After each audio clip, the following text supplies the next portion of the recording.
বাইরে রয়েছে তখন তার নামে অনেকে শ্রাদ্ধ ইত্যাদিও করে দেয়। তা এখানে কইকেয়ী এই বিচার করে রেখেছিলেন যে যদি রাম 14 বৎসরের জন্য বনের মধ্যে যায় তা বনের মধ্যে সেখানে কষ্টে বাঁচবে না মরে যাবে কোনো ঠিক নেই, 12 বছরে সবাই তাকে ভুলে যাবে। তা রামের আর কোনো চিহ্ন 14 বৎসরের বনবাস চাওয়া হয়েছিল, তার জন্য ভগবান শ্রী রামচন্দ্রকে 14 বৎসর বনবাস যেতে হয়েছে। গুরুজি আমার প্রণাম প্রণাম। ভাগবত পাঠের সামনে যে টিয়া পাখিটি রাখা হয়েছে কি কারণের জন্য? খুব সুন্দর প্রশ্ন করেছেন। আপনার নাম কি? সুন্দর দত্ত। কোথায় থাকেন? হযরতপুর। আরে দিলে কম করো यार, इनको क्या दादा सुनाई नहीं देता तुमको। উনি জিজ্ঞাসা করেছেন যে ভাগবতের সামনে যে টিয়া পাখিটা রাখা হয় এটার কারণ কি। তো সবাই খুব মন দিয়ে শুনে নাও। যদ্যপি আমি এটা পাঠে অনেকবার বলেছি না, যারা লাইভ শুনে তারা ভালো করে জানে, তার জন্য আমি সবসময় বলি যে লাইভ শুনবে, আপনারা ঘরে বসে সবসময় পাঠ লাইভ শুনবেন। সবসময় আমি এই বিষয়ে বলতে থাকি। ভাগবত পাঠ প্রথম করেছিলেন শ্রী শুকদেব গোস্বামী। কে করেছিলেন? শুকদেব গোস্বামী। তা শুকদেব প্রভু শুকরূপ ছিলেন। শুক মানে টিয়া পাখি। তা আমরা যখন পাঠ করি তা পাঠের সময় সেই শুকদেব প্রভুকে স্মরণ করে এখানে ওনার প্রতিমূর্তি রেখে ওনাকে প্রণাম জানিয়ে ওনার কাছে আদেশ নিয়ে তারপরে আমরা পাঠ আরম্ভ করি। প্রেম সে বলো। যারা এখনো জানে না যে লাইভ পাঠ কিভাবে হচ্ছে তারাও জেনে নাও। আপনারা ইউটিউবের মধ্যে যখন গোবিন্দ বল্লভ শাস্ত্রীজি টাইপ করবেন তখন সেই চ্যানেল সাবস্ক্রাইব করলে প্রত্যেকটা পাঠ যেখানে যেখানে লাইভ হচ্ছে আপনারা ঘরে বসেই শ্রবণ করতে পারবেন। আর কে আছে প্রশ্ন করবে? হাত উপরে করো। এই মাতাজিকে দাও সামনে।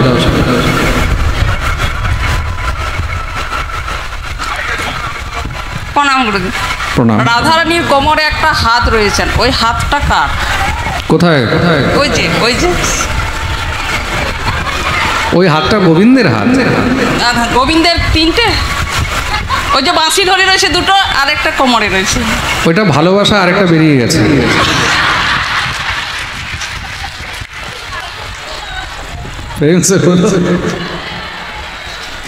এটা বাই মিস্টেক হয়ে গেছে, এখানে এরকম হয় না। ঠিক আছে, একটু কমন সেন্স দিয়ে বোঝো তোমরা। আর কে? হাত উপরে করো, দাও ওইদিকে দাও।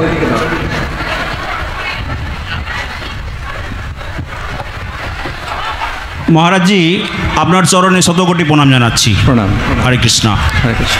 রাধারানী তিলক ধারণ কেন করেন না? 1 নম্বর। আরেকটা বলছি আমি, আমাদের কলিযুগের মহামন্ত্র হরে কৃষ্ণ কৃষ্ণ কৃষ্ণ হরে হরে, হরে রাম রাম রাম হরে হরে, এটার সৃষ্টি কে করেছেন এবং এইগুলোর অর্থটা কি খুব সংক্ষেপে যদি আমাদের কর্ণপাত করিয়ে দেন উপকৃত হব। হরে কৃষ্ণ। খুব ভালো প্রশ্ন করেছেন। রাধারানী তিলক কেন ধারণ করেন না, এই বিষয়ে আমি আগেও পাঠের মধ্যে উত্তর দিয়েছিলাম। রাধারানী স্বয়ং তিলকিনী স্বরূপা। আমরা যে মাথার মধ্যে রজ ইত্যাদি ধারণ করি, খুব মন দিয়ে শুনবে, আমরা মস্তকে যে রজ ধারণ করি, কি ধারণ করি? রাধাকুণ্ডের রজ, গোপীচন্দন, তাই তো? গোপীচন্দন, রাধাকুণ্ডের রজ বা গঙ্গা মৃত্তিকা ইত্যাদি দিয়ে তিলক করে থাকি। এইসব কোনো বস্তুরই অত সাধ্য নেই যে রাধারানীর কপালে সেগুলোকে লাগানো যায়।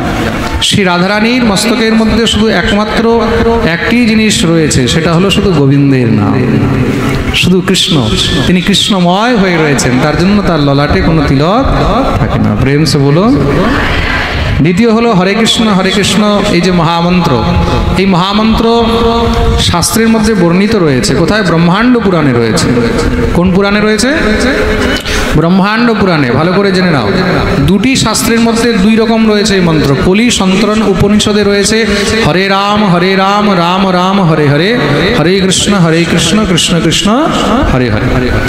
আর ব্রহ্মাণ্ড পুরাণে রয়েছে হরে কৃষ্ণ কৃষ্ণ কৃষ্ণ হরে হরে, হরে রাম রাম রাম হরে হরে। এখানে এই যে হরে কৃষ্ণ শব্দ রয়েছে, হরে বলতে শ্রী রাধারানীকে এখানে বোঝানো হয়েছে। কাকে বোঝানো হয়েছে? রাধারানী রাধারানীকে। তো হরে কৃষ্ণ যখন বলা হয় তখন রাধা কৃষ্ণকেই আমরা উচ্চারণ করে থাকি। আর যখন হরে রাম বলা হয় তখন সেখানে হরে বলতে মা ভগবতী সীতাকে বলা হয়েছে, জানকীকে বলা হয়েছে। তো সেখানে আমরা সীতা রাম উপযোগ করি।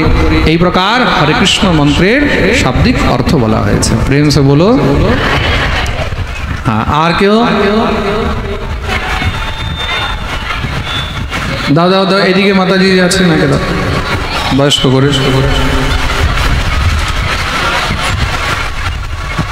প্রণাম মহারাজজি। প্রণাম। আমার প্রশ্ন নয়, আমি কালকের পাঠের থেকে একটা জানতে চাইছি। আপনি বলেছিলেন কালকে যে পিতৃদোষ হলে পরে বাড়িতে অশান্তি বা বিভিন্ন রকম ঘটনা ঘটতে থাকে, আর 4টে বর্ণের পিতৃগুরুর কথা বলেছিলেন। আর একটু কাছে রাখুন মাইকটা মুখে। মানে 4টি বর্ণের পিতৃগুরুর কথা বলেছিলেন, কিন্তু গুরুদের নামগুলো আপনি বলে দেননি। একটু যদি বলে দেন। 4টি বর্ণের আলাদা আলাদা পিতৃগণ বলেছিলাম। হ্যাঁ বলেছিলেন। পিতৃশ্বর। হ্যাঁ, ওদের 4টি বর্ণের যে আলাদা আলাদা পিতৃশ্বর নাম আমাকে মুখস্থ নেই, তাহলে আমি বলে দিতাম, কালকেই বলে দিতাম। হ্যাঁ, ওইটাই জানার ইচ্ছা ছিল। এটা নোট আছে, আমি কোনো সময় পাঠে বলে দেবো। ঠিক আছে, আমার কাছে ডায়েরিতে নোট আছে, আমি এটা কোনো সময় পাঠে বলে দেবো। ঠিক আছে, ঠিক আছে। আর কেউ? পিছনে দাও, একজন ভিতরে ঢুকে যাও, কোনো একটা মেয়েকে দিয়ে দাও বা ছেলেকে দিয়ে দাও। পিছনের দিকে যাও।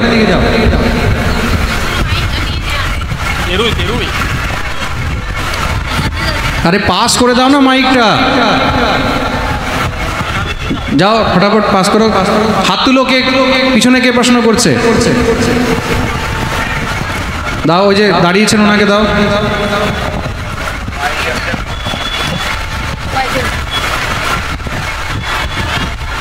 পিছনে দাও, পিছনে ওই যে দাঁড়িয়ে আছে একজন, দাঁড়িয়ে যাও ওদিকে, ফটাফট দাও।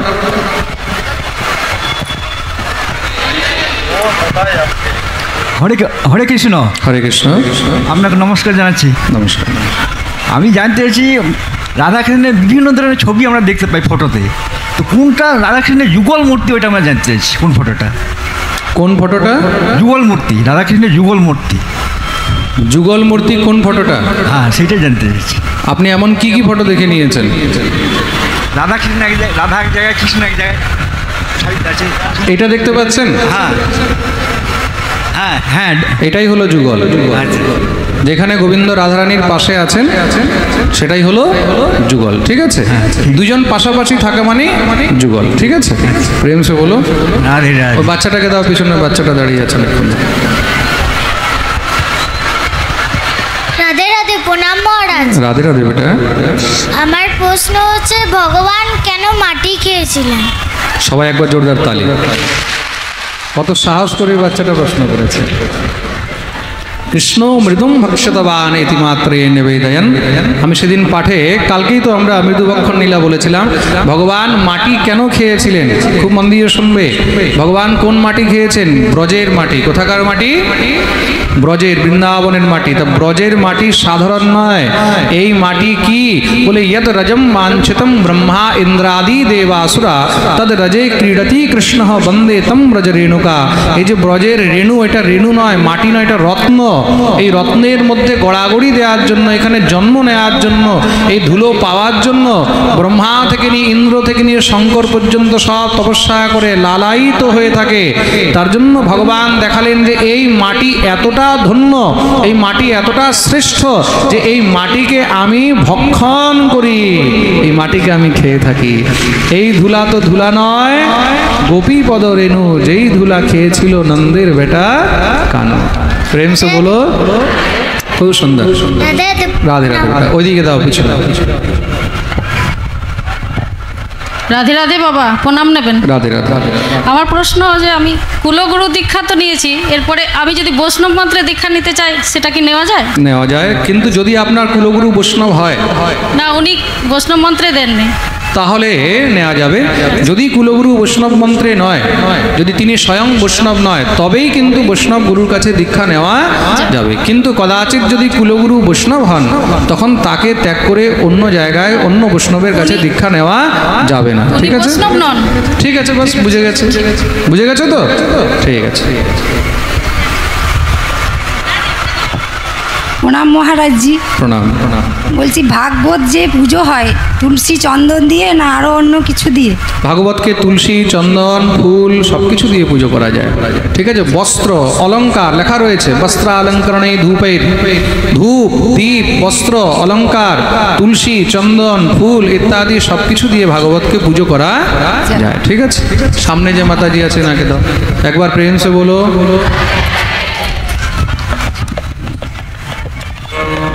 প্রণাম গুরুজি। প্রণাম। রাধে রাধে। রাধে রাধে। গুরুজি, কাল আপনি পাঠে বলেছিলেন পিঁপড়েদেরকে খেতে দিতে হয়, তা কোন পিঁপড়ে বাড়িতে আসা ভালো, কালো কি লাল?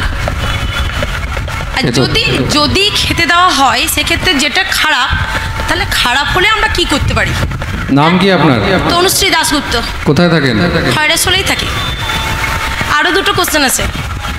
আমি বাড়িতে থাকাকালীন বা আপনার পাঠে থাকাকালীন বা হয়তো কানে এয়ারবাড লাগিয়ে কথা শুনছি, আমার গায়ে প্রচণ্ড পরিমাণে গোটা শরীরে কাঁটা দেয়, এটা কি ভালো কি খারাপ? তৃতীয় কোশ্চেন। আরে এতগুলো অ্যাকশন করো না, ঠিক আছে, আমিও ভুলে যাবো। ঠিক আছে ঠিক আছে। তুমি প্রথম প্রশ্ন কি করেছিলে? পিঁপড়ে, কোন পিঁপড়েকে খাওয়া দেওয়া ভালো, কোনটাকে দেওয়া ভালো নয়। তো কত রকমের পিঁপড়ে দেখেছো? দুটো আমাদের এখানে দেখা যায়, একটা কালো একটা লাল। লালটাকে দিলে কামড়াবে, হ্যাঁ। কালোটাকে দিলে কামড়াবে না। বুঝে গেছে আমি, তার জন্যই বলেছি। না, তো পিঁপড়েকে খাবার দেবে, ঘরে দিতে বলা হয়নি।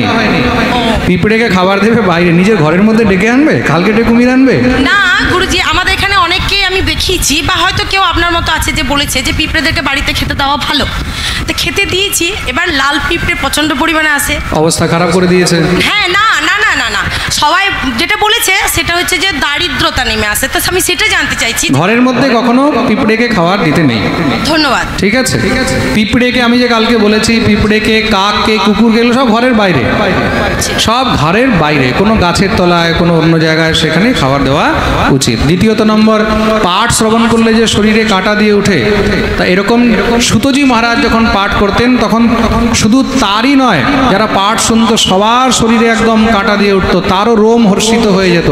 এটা অনেক উত্তম, এটা সবার হয় না। প্রেম সে বলো রাধে রাধে। এটা খুব ভালো। এবার অন্যকে চান্স দাও। আর একটা কোশ্চেন আমি বলতে চাইছি যে আপনার বাথরুম বাড়ির ঈশান কোণে থাকলে কি কোনো ক্ষতি হয়? বাড়ির বাছুর? বাথরুম মানে গরুর বাছুর তো? না না না, টয়লেট টয়লেট কি টয়লেট বলছো? ওয়াশরুম বলছি। বাথরুম? হ্যাঁ হ্যাঁ, ওয়াশরুম। আচ্ছা ঠিক আছে, ওয়াশরুম।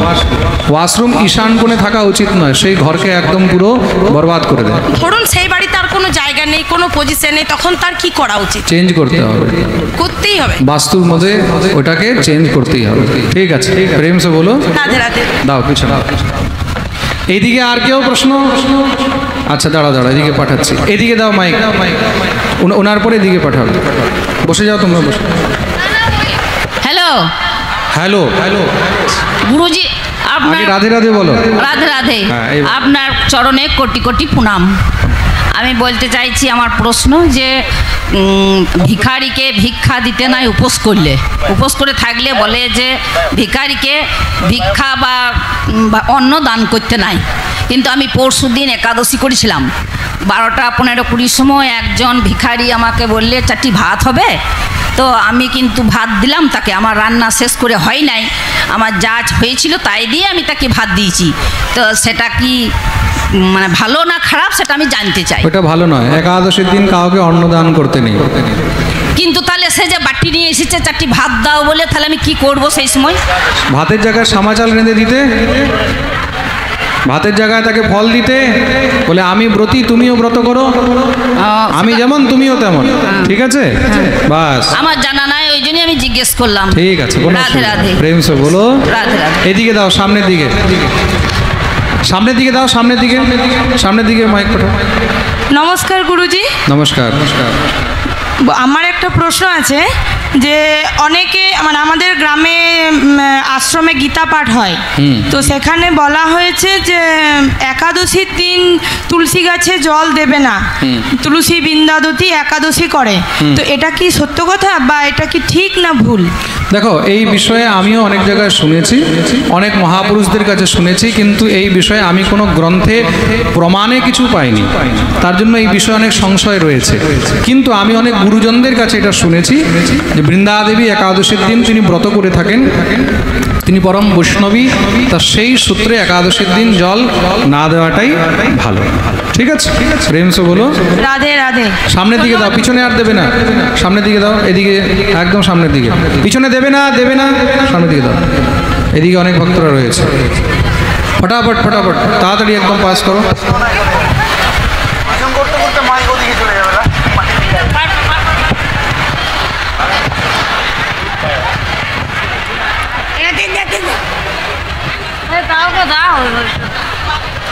রাধে রাধে গুরুজি। রাধে রাধে। আপনার চরণে কোটি কোটি প্রণাম। আমার প্রশ্ন যে রবিবারে যে কি জল দিতে নাই তুলসী গাছে?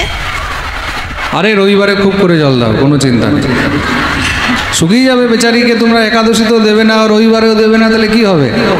খুব করে দাও, কোনো চিন্তা নেই, দাও অন্য জায়গায় দাও।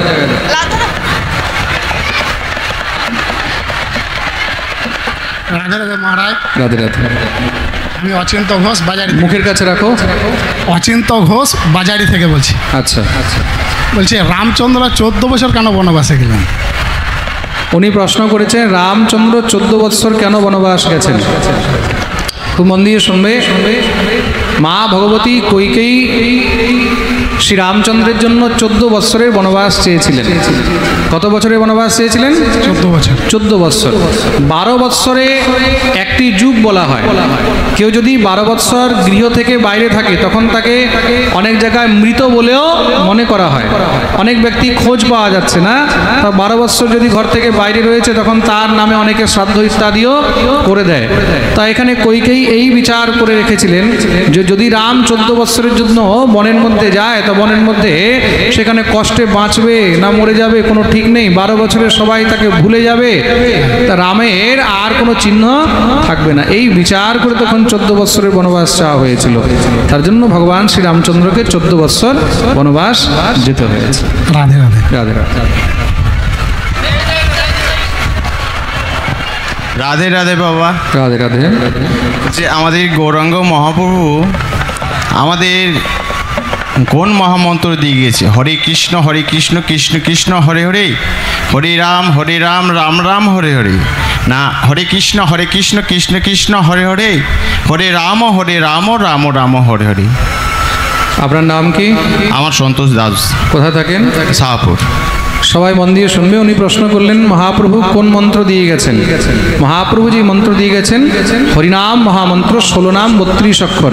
হরে কৃষ্ণ কৃষ্ণ কৃষ্ণ হরে হরে, হরে রাম রাম রাম হরে হরে। মনে থাকবে তো? এটাই মহাপ্রভু আমাদের সবাইকে প্রদান করে গেছে। আজকাল হরে কৃষ্ণ, আজকাল সব মাইকে শুনে সবাই হরে কৃষ্ণ কৃষ্ণ কৃষ্ণ হরে হরে, হরে রাম রাম রাম হরে হরে জপ জপ। আপনি বলছেন অনেকে রাম বলে জপ করে, তো এটাই তো বলতে চাইছেন। হ্যাঁ। ভাষার উচ্চারণের মধ্যে অনেক সময় বলতে বলতে আকার ওকার এদিক ওদিক হয়ে যায়, ওটার মধ্যে কোনো দোষ নেই। উল্টা নাম জপত জিমে জানা বাল্মীকি ভয়ে ব্রহ্ম সমানা। নাম এমন জিনিস উল্টা সোজা টেড়া বেঁকা যেইভাবেই নাও সেইভাবেই তার ফল পাওয়া যায়। বাল্মীকি কি বলেছিল জানেন? বাল্মীকি রাম বলতে পারেনি, কি বলেছিল? মরা। মরা বলে উদ্ধার হয়ে গেছে। প্রেম সে বলো রাধে রাধে। বলিয়ে বৃন্দাবন বিহারী লাল কি। আজকের প্রশ্নোত্তর পর্বকে আমরা এখানেই বিশ্রাম দেবো, কেন কি এখন অনেক পাঠ বাকি রয়েছে। মাইক নিয়ে না হোক কি এই বাচ্চাটা। হ্যাঁ বলো। আমার স্ত্রী একাদশী করে, তো উনি বলছেন যে আমি তুলসী মালা ধারণ করবো, তো তুলসী মালা কি নিয়ম বা কি বিধি পালন করতে হবে সেটা যদি একটু বলে। দীক্ষা নিয়েছো তোমরা? হ্যাঁ দীক্ষা নিয়েছি। তো এটা তোমাদের গুরুদেবের কাছে বলো। হ্যাঁ গুরুদেব, উনি যেইভাবে আদেশ দেবে সেইভাবেই পালন করবে। ঠিক আছে ঠিক আছে, দাও মাইক দাও।